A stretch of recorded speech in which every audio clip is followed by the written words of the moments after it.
Well, hello. It has been a while since I've done a video.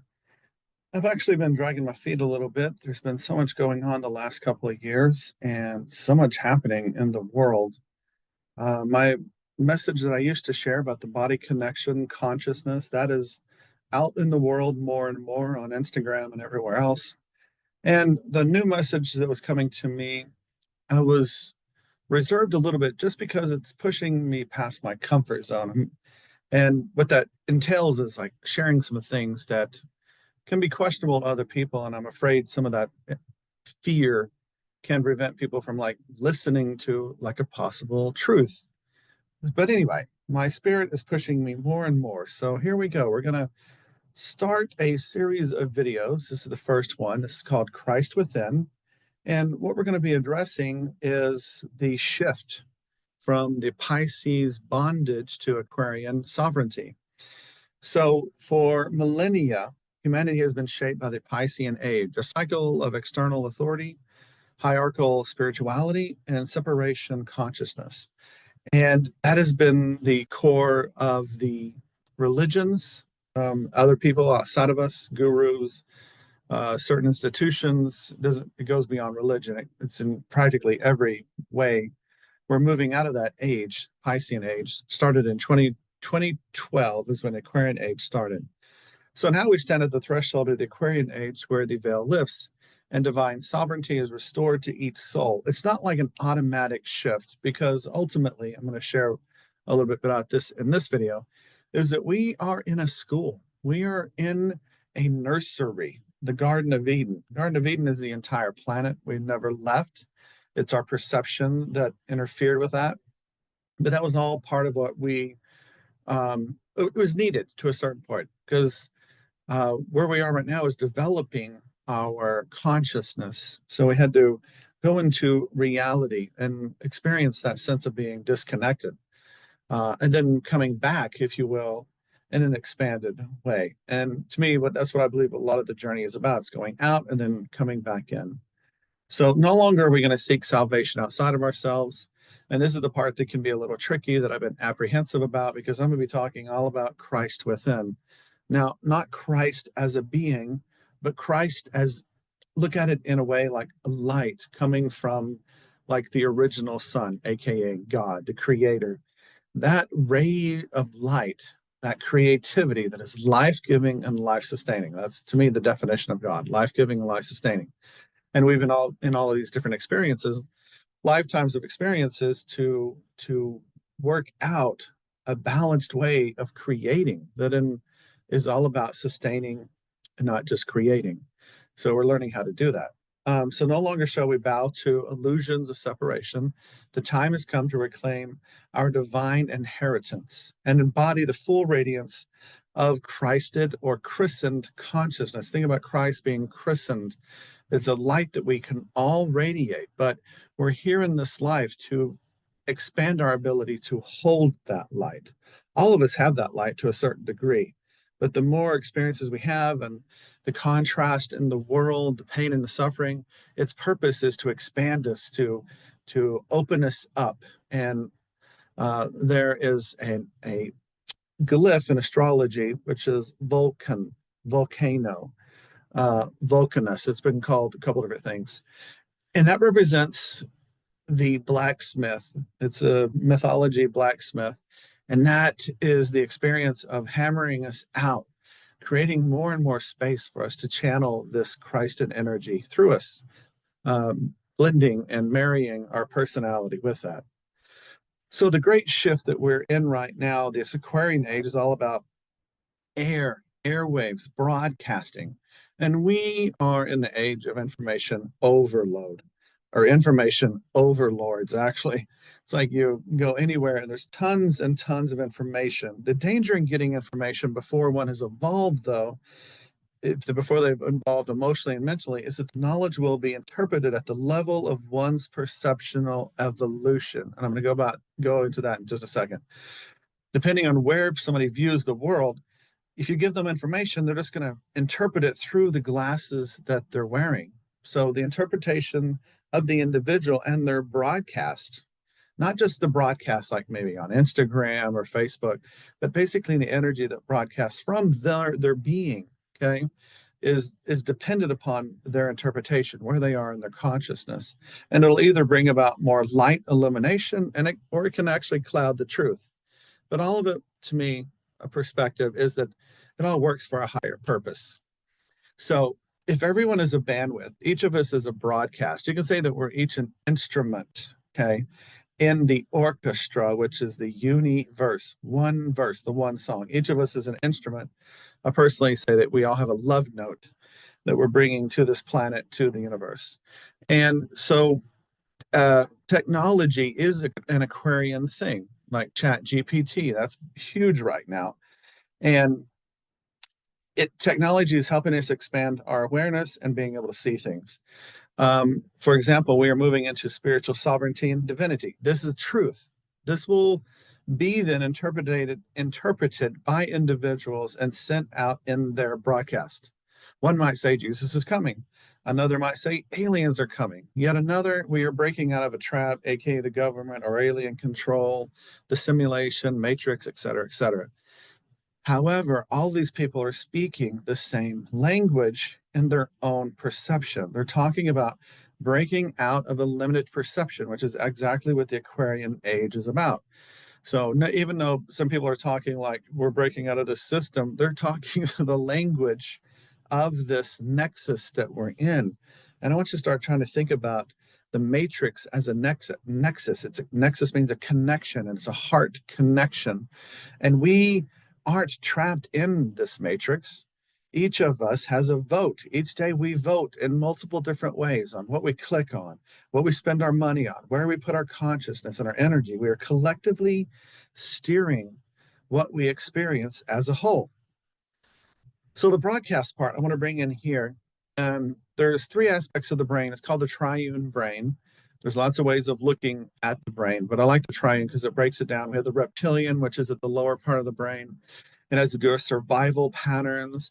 The limbic, which is the middle of the brain, is more emotional. And the mammalian, the upper part, along with the prefrontal cortex, are the higher mind.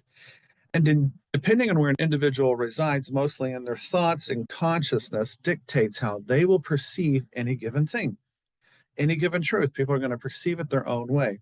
For example, religion perceived from the lower mind is going to be gang mentality. My way is the right way.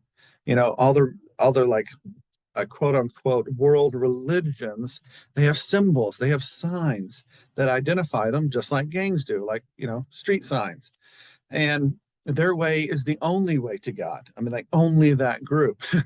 They shoot words at each other instead of bullets. That's religion at the lowest mind, but that is not where we want to have religion, consciousness, or anything else.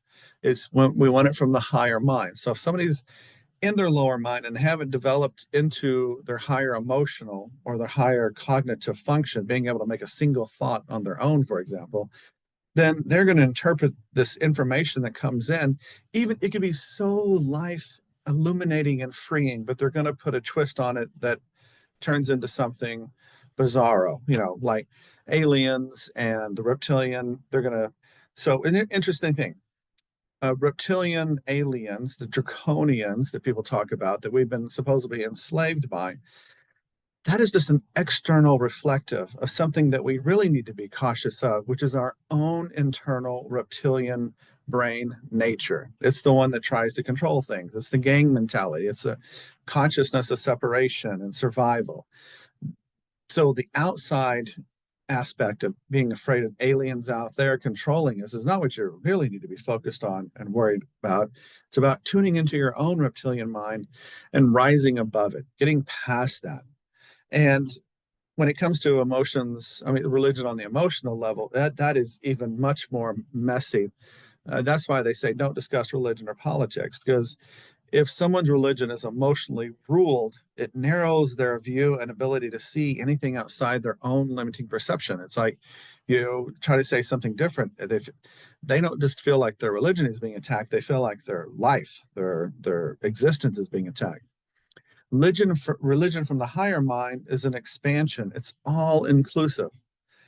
So, the inevitable evolution of religion, that's a big part of why I'm here. And that big shift, which I've already talked about, is moving from the Piscean Age, which there's one individual, one group of people leading everyone else, like shepherds leading the sheep, into Aquarian, where it's back to the people. We're all a part of it, a collective, working together in groups when two or more are gathered. And I personally believe that we are in a nursery of budding souls. And just like that, you could look at each one of us as like a tree. We're either in the tree of good and bad, which is duality. And then through duality, we cause more friction, which helps us become more and more the tree of life, which are both said to be in the Garden of Eden, which is the entire planet. When we're fully attuned to that Christed principle, that light, we become that living tree, okay, that exudes life, okay, it gives life.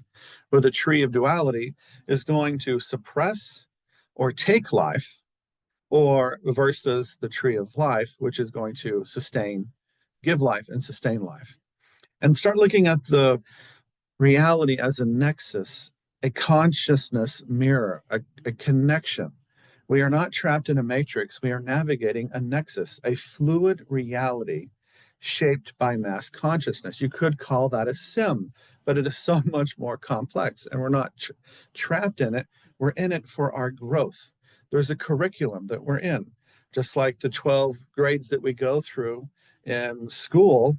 There's 12 zodiac signs, 12 signs that we all evolve on the uh, exoteric level, which is more like the personal, and then on the esoteric, which is more on the spiritual side. We have to go through those classes. You can't skip it, and there's no one going to come to save you. The world we experience is a direct reflection of our collective awareness. It's like the game Othello, where there's black and white tiles on this 8 by 8 grid. And the majority of the white on the board or the black on the board dictates where the conscious mass consciousness is, what part of the mass consciousness is in control of that grid. We're not trapped in it, we're in a part of it. And you can have a huge impact, especially once you go more and more into the heart center and letting this Christ consciousness come through, which we'll be talking about so much more in videos to come.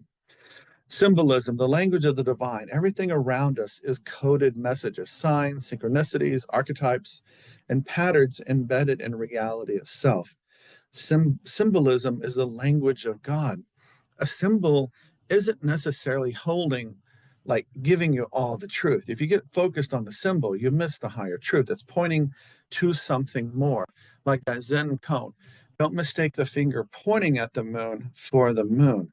It's there to direct us to something higher. So, pain and suffering, this is a huge thing we have to get, which is moving out of a whole new paradigm and moving into a new understanding of health, well being, physically, emotionally, spiritually, on all levels. Um, is that we were conditioned to believe that suffering is part of like divine retribution, and that's false. Pain, suffering, and illusion are the contrast, the friction that we have created in our lives as and collectively in order to learn how to rise above it, okay, to move more back into love. And evil is not something that was created. It is simply manifested when we live backwards in life. Evil is simply live backwards. So God did not create evil. It's not an entity unto itself. It's merely life lived backwards against the natural flow of divine truth. That's what creates evil.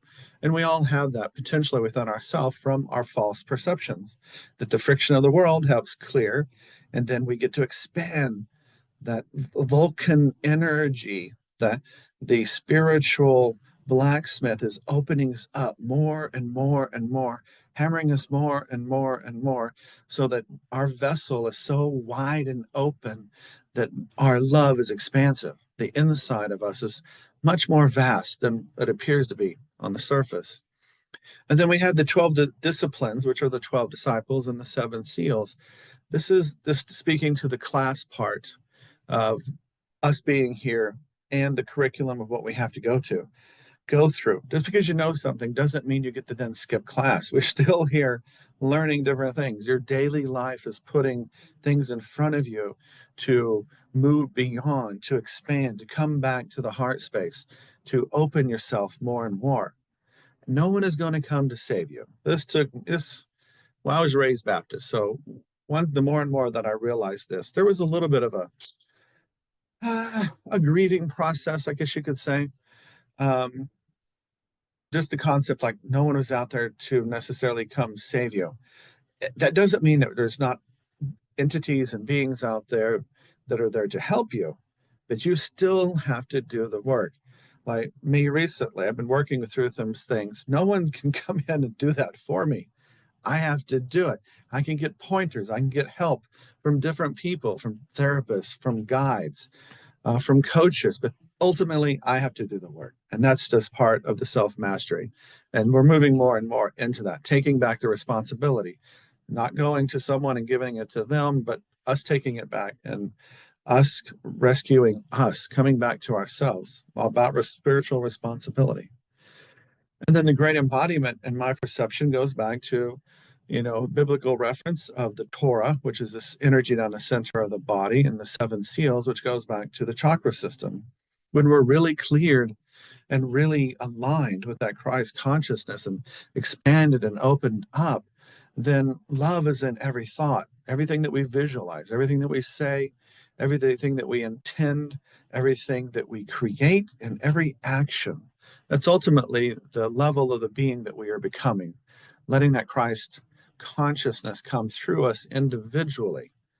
Not going to make us all carbon copies. We're all here to develop our ego alongside with that Christ will, that it can come through and keep expanding and enlightening the world in a way that creates harmony. Okay, discord. It's like music. It really is like music. We're dancing in this creation, the universe, the one song. And discord ideally is meant to help us become back into harmony and create this beautiful music together. So the call is for the Aquarian architects.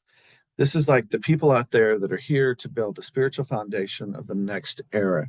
The call is being sent out to master yourself, to take the responsibility, and to be a part of changing the world, not jumping out of a matrix. And you're not here to learn how to escape a trap.